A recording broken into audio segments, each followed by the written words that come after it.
Okay, Triumph high handlebar kit. High handlebars, a new clutch cable, a new front brake cable, various extension cables for the wiring loom, which just extend your switches down to the existing fittings. Small kit of accessories that look like for holding probably the relocated cable in, so that may fit on the fender somewhere, I'm not sure. And with the handlebars, new section of the risers and various bits and pieces. I think I'm not quite sure what they're for, but we'll get to that when we take the handlebars off, I guess. And of course the receipt. So if you want to know how much I paid for this, I managed to find this for £240. Everything. So that's bars, all the cables and bits and pieces. Now I've done some research online with these. And the first thing that I've got to do, obviously, before I fit this is take the fuel tank off. Now, there are plenty of videos online about taking the fuel tank off. It's relatively simple, I believe. So it's just a bolt at the back. There is one or maybe two electrical connectors under there. The fuel line, which is just a push, twist and clip, and a vent line. So there's not much underneath, and I probably won't video my taking that off. But I will try and video the doing of the handlebars. Before we get to it, one of the things that I've found is that you have to replace these two parts of the handlebar risers. Now the reason that you're replacing them is because they come with a pin in, and the handlebars on the bottom have locator holes for the pin. Now what's being said online is when you put these handlebars on and the pins in there, obviously there's no adjustment of the handlebars. Once they're on, they're on. You can't tilt them forward 2 inches, you can't tilt them backwards 2 inches, because the pin stops that happening.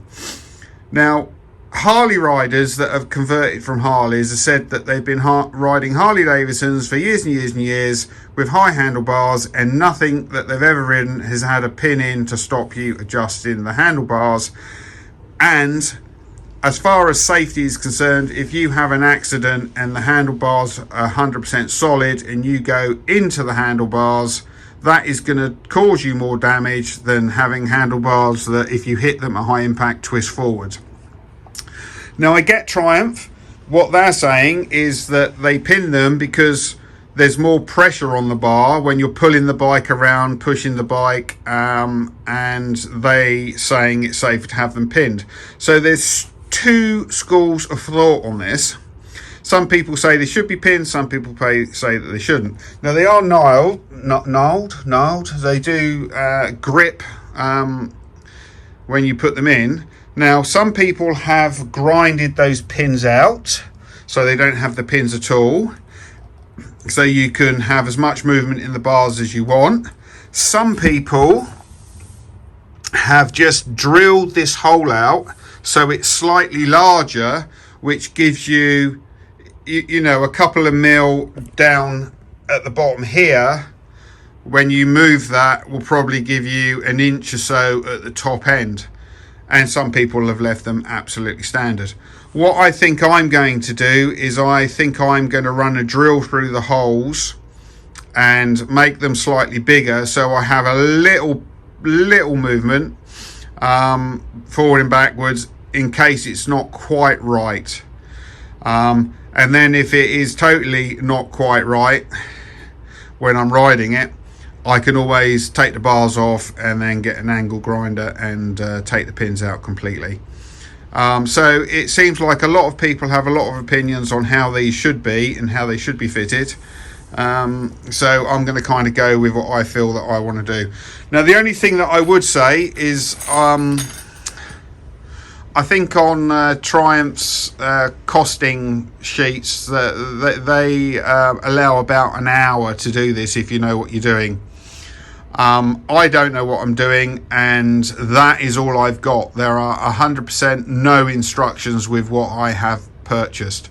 So I don't know how difficult this is going to be, and like I say, there are no instructions and I've never done one before, so it is going to be an interesting process of me making it up as I go along.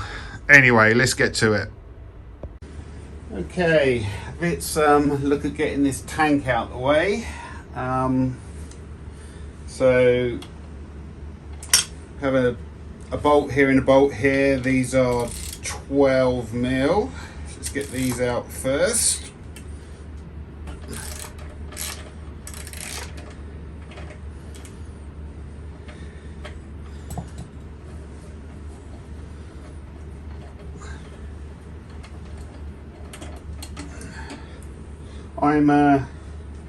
I'm pretty good at taking stuff out and putting it down, or putting tools down and forgetting where I put them, so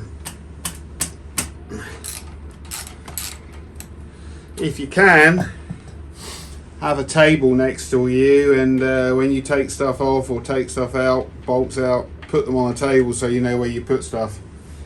I'm pretty bad at that, I've got to say. And taking the tank off, make sure you have somewhere to put the tank before you take that off. Now I've got 2 rings off, so before I start moving this tank around, I think I'm going to chuck some rubber gloves on, just to make sure my rings don't scratch the tank. The other thing you could do is get some cling film and just cling film the tank. It's not going to protect it 100%, but any small knocks you may do taking it off, cling film will protect it a bit. And like I say, I think it's just a slide back and a couple of cables underneath, not too much. So I'm going to leave the front in place, lift the back up. Okay, so we have it looks like a breather cable running down this side. We have 2 electrical connectors here, and the fuel pipe is the fuel pipe has looks like a 13 mil nut on it. So what I'm going to do is, it would be nice if I could prop this up. Just whilst I'm seeing where these pipes go. I think that's just a breather coming down this side that goes down there. Right, that breather has a clip on the side. Yeah, that breather just goes into the side of the tank here, so that's off really easy. Let's see what we can do one-handed and what we can't do. These clips, yeah, let's see if I can. They just look like they should press in and pull, but I don't know how they work, which end comes out where. Well, I thought I was filming whilst I was taking this off, but I'm not sure that I have been. It's been okay taking it apart. You need a decent Allen key set, and you need a Trox set. I've used a Trox 15, a Trox 20, so you need a Trox set. Just take everything off slowly. It hasn't been a problem getting things off. The only issue that I have had is on the left side of my bar, the bolt that was, or the Allen key that was in the end holding the mirror on, and the bits and pieces associated with that, the end of the Allen key was gone. So I've had to take the bars off and drill that out to get that mirror off. Everything else has come apart fairly simply. Hopefully I'm videoing now, and I'll carry on with what I'm doing. I think what I need to do next is follow the electrical back, because the harnesses that I have are to extend the wires.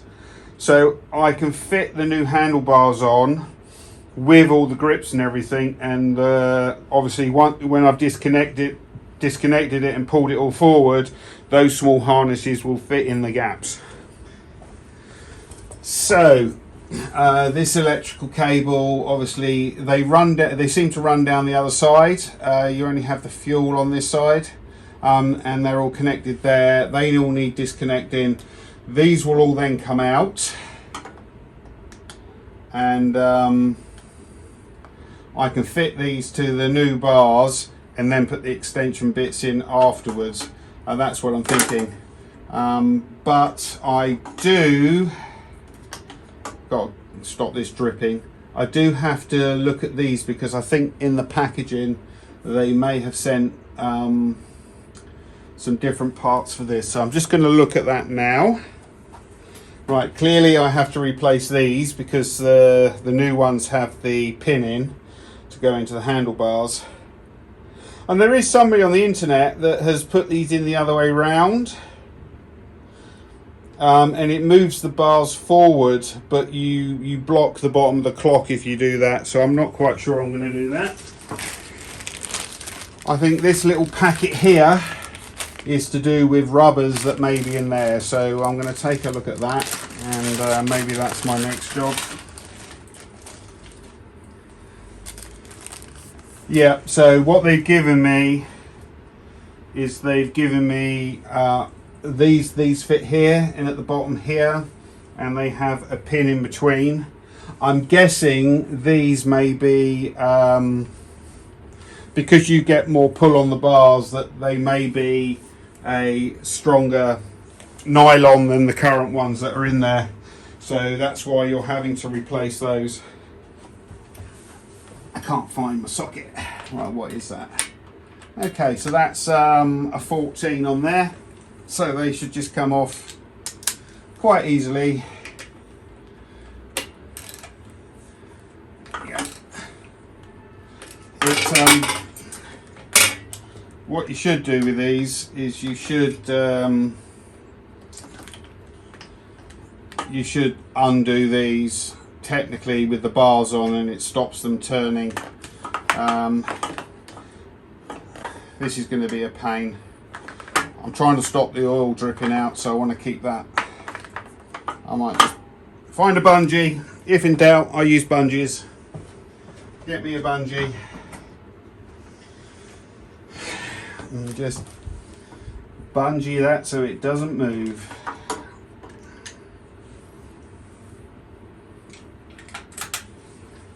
I want it to stay there.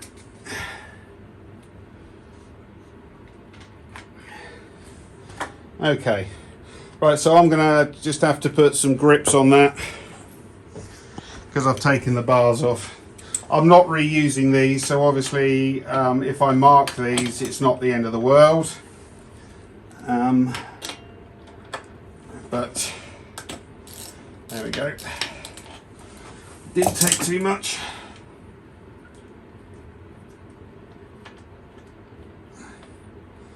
Right, I want to be careful when I take this apart, so because I want to see how they've done it.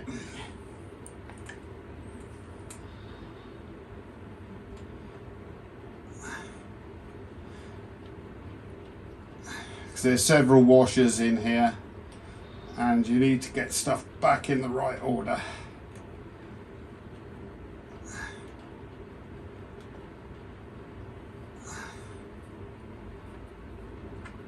Okay, so we have,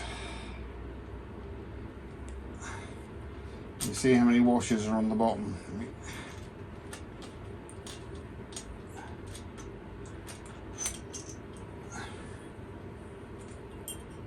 Right, 2 large washers on the bottom and a small washer on the top.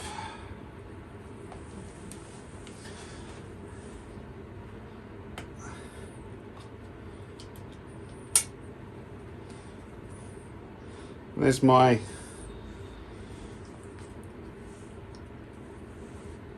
support, and there should be a rubber on the bottom as well.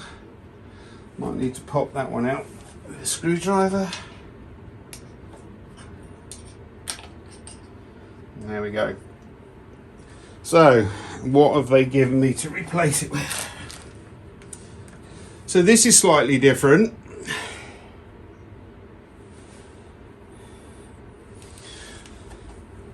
So these look fairly similar. They are a stiffer rubber, but this is different.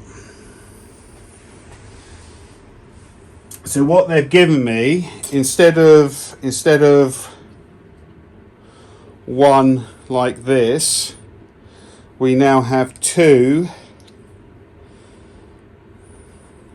One goes in from the top, one goes in from the bottom, and that's giving it more support around the top and around the bottom where any leverage would be, I guess. So that's how we're going back together.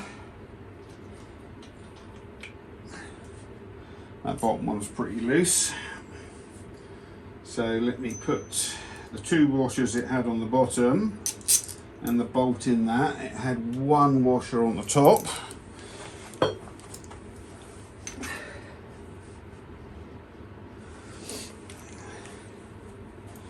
And this is our new riser with the pin in it.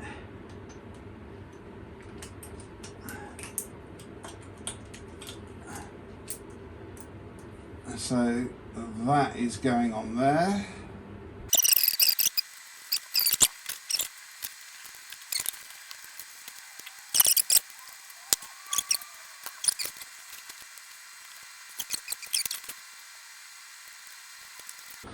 Okay. Right, I think I can put the bars on that now, because the electrics and the grips I can put back on when I've disconnected the cables, because they'll all pull up higher. So, where did I put the bars? The worst time I'm having at the moment is getting the bloody sticker off the stupid thing that they put on it. I've had it soaking in WD-40, it's slowly coming off. It's covered up anyway, but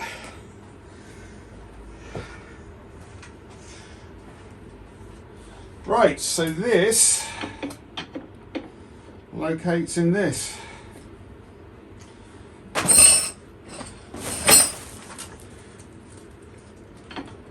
Here somewhere.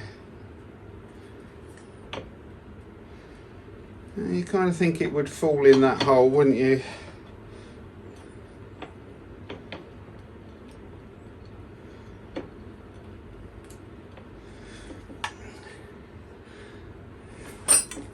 It's about in that position. Right, okay.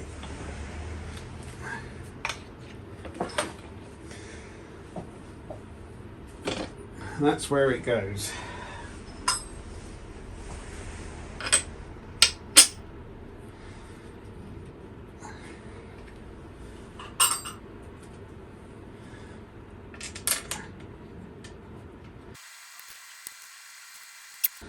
Looking better already.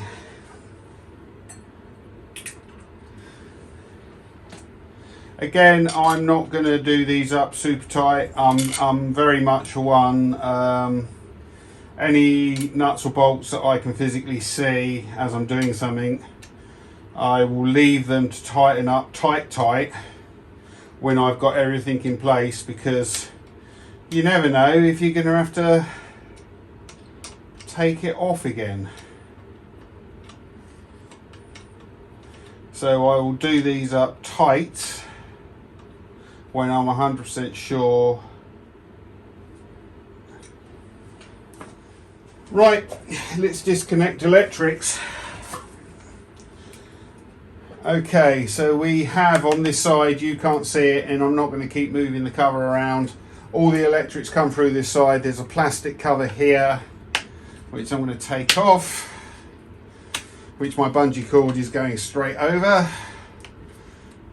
Of course it would.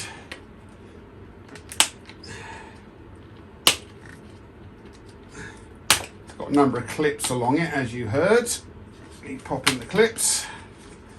That gives me access to where all the wires are going, and I'm guessing again there's a cable tie up this end that looks like it's needs a trox to undo it. Again, back to the old troxes. Yep. Let me remove that and it should release all my cables. I think I can get away with just undoing one end of that. And there's one of those black ties around the cable down here as well. I wish they'd standardised the style of clips that they use on these things, because everything is like a different style of clip. Right, that's that one. So that wire is completely free. So the only thing that's holding that together is the clutch cable. It might be a bit boring watching, but underneath the side panel here, undoing the clutch cable, trying to figure out how to unhook it. Well, this is being a pain, I've got to say. The cable does not want to come out of the cable receiver, whatever you call it. It's grooved to come out. Okay, so I've got the clutch cable off the grip now, which is here, and it's released at the bottom. So I'm pretty sure, because what we're doing is extending these cables, there's no reason why I can't fit this back on up here and then run the cable through with the extension and reconnect it up here. So that's what I think I'll do, is I think I'm gonna go for reconnecting this lot. I can get it the right way around. The only fiddly part of this is going to be the switch cable that goes in here for the heated grips, which I've got to put in and figure out where the cables go. I have to do it like this. Bit of patience, which I don't have.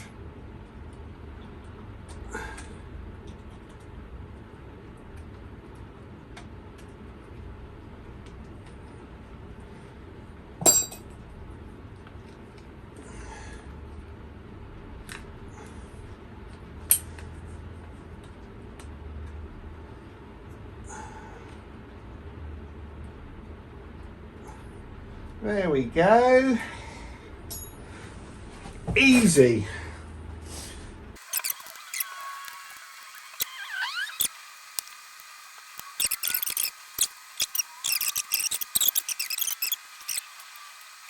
I'll do those up tight later, like I said. I think that probably needs to be more there. Right.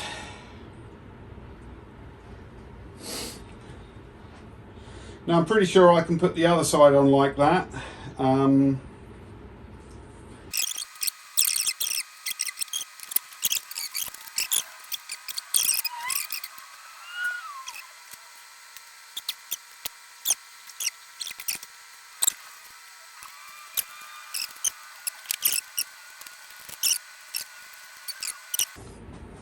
Okay. So I've just fitted that one back up on there off camera because it was a bit fiddly, and took me maybe 10 minutes to get the cable in and figure out how to do it. Obviously it's not in the right place. I've just kicked it up to stop the oil dripping out the reservoir. So we've got this cable hanging down, and we've got the two cables from up there that have got their extensions on. Basically, I have obviously all the extension cables here that I just need to fit to these cables now. Unfortunately it's on the wrong side of the bike for you to see, but I'm just going to go ahead and connect these all together. So we get all three of these cables that they've supplied put together.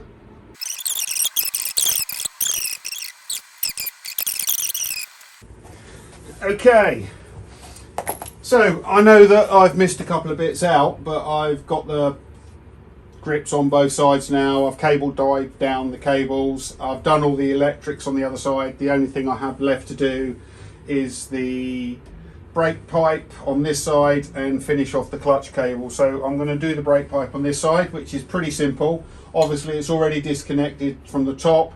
There will be fluid in that, so I do need to be a little bit careful. And I have a 12mm nut at the bottom here just to take this off, and hopefully that won't be too much of a problem. And then this pipe should come straight out and I can put in the new replacement pipe. I don't want to get too much brake fluid over the bike, so it needs to be a little bit careful. That should just clip out, and that will have fluid in it. And as quickly as I possibly can, I will replace the pipe with the new one.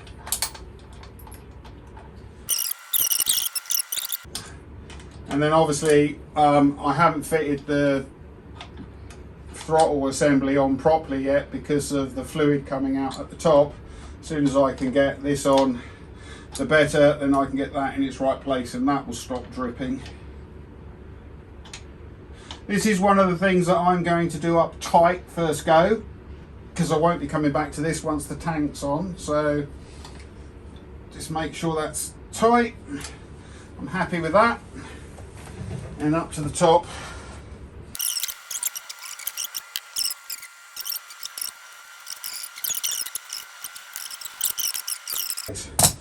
So obviously that needs bleeding, but I'll do that when all the tank's back on. It just leaves me now with the clutch. Now I have a problem with the clutch because I'm a bit silly. This is the old clutch cable, and this assembly has to come off the end. So the rubber gaiter comes off, then this fitting comes off. This did have a spring clip of some sort on it, and when I took it off it flew across the room and I can't find it. So on the new cable I'm going to have to look to do something temporarily whilst I order up a new one to get that on. I am going to turn the camera off to do this because you can't see any of it down here. It's a bit fiddly, so I'll get back to you when I've fitted this in a few minutes. Okay, so I've done the two cables now and reconnected the clutch cable, which obviously will need adjusting. So the clutch cable is fitted at both ends. The brake cable is in, and obviously the brakes will need bleeding. I'm at the point where I want to put the tank back on, and again, as I've got rings and I'm messing around with the tank, I'm going to stick a new pair of gloves on so my rings don't scratch the tank. Do you want me to put gloves on then, because you want to hold something? Yeah, my assistant is going to put some gloves on just in case he needs to hold something. Hopefully this will go on fairly easy. The only thing is that you can't see is obviously with the wiring, there's more wiring on this side than there was before, and whether it's just going to tuck under the tank okay or not, I'm not sure. So, the bungees off.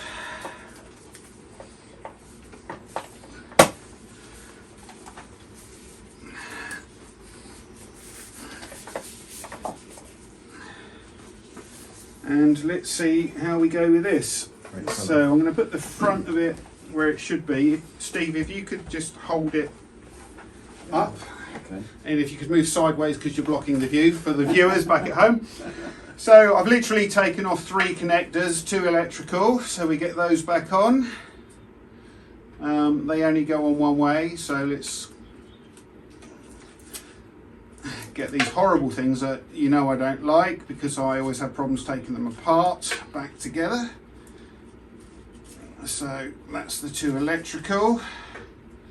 Make sure they're in properly, and then I have the breather pipe which I took out from here. Did you drain it? I took most of the fuel out. It's not fully empty, but I have pretty much drained it. Okay, so it's now just a case to see if this will all squash in as it should. So, if we've got the front in the right place, it should just drop down, but it looks like it needs to go forward about an inch. So, I don't think...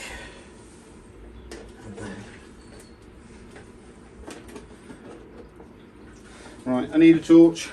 Where's my torch bearer when you want him? There he is. Can you shine the torch down the front? And we have to get those. You've got to come higher a bit. That should be it. No, that's not far enough forward. No, not by a long way. This side here is too high, so that tank has got to go down. Right, so we're catching something on the new cables that I've put in, so we need to look at those. Okay. So this plastic cover that I took off to put all the new cables behind is sticking out more than it was because of the connectors behind it. It wouldn't go back in on its clip, so I grip tied it, but it's sticking out about 1 centimetre further than it should because of these extension connectors that are fitted behind it. So somehow that has got to be pushed in to allow the tank to slide down. I might have to take this off and rejig where the wires are, but I'm going to turn you off. You know what the problem is, and I'll bring you back when we're putting the tank back on. Okay, so I just had to readjust the wiring slightly under that plastic cover. I didn't take it off, I just jiggled the wires, repositioned the tank, and it slid straight back on. So, I basically have 2 bolts left to put in to hold the tank on. And then it is just the basic stuff of bleeding the brakes and sorting the clutch out. Now, these are going to fight me now. I'll probably, let's give my assistant the one to do on the other side and see if he can get that going.